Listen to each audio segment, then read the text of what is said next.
Faixa de chegada, nossos atletas. Vamos ver. Vem à frente aí.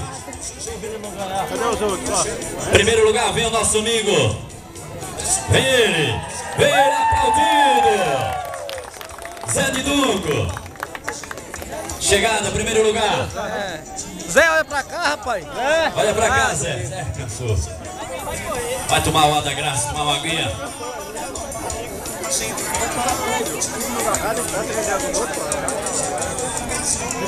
Prefeitura Municipal, primeiro lugar chegou aí, Zé de Dunco.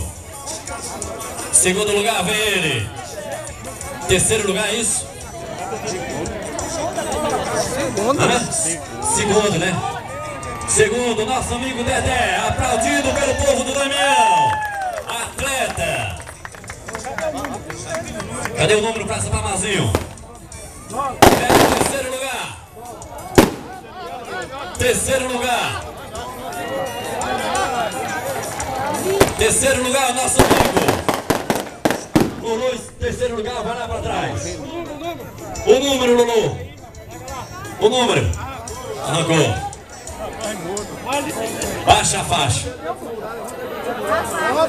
Cadê a equipe? Cadê?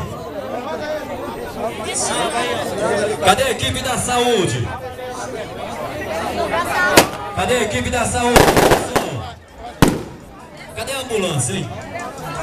Atenção, cadê a ambulância?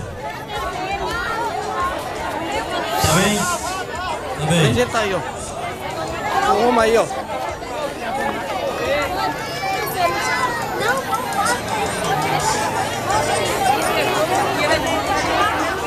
Grande Dedé.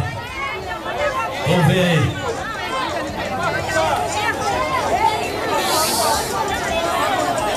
Tiquinho.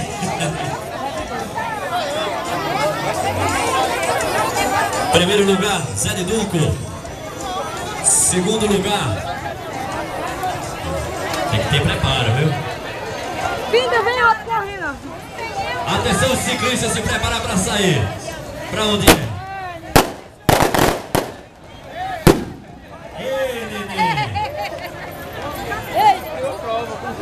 Atenção, ciclista, se prepara para sair.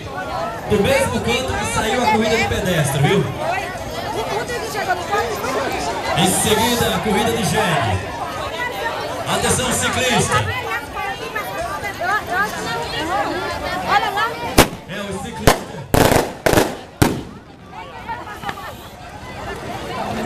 Vamos lá para o local onde saiu a de pedestre.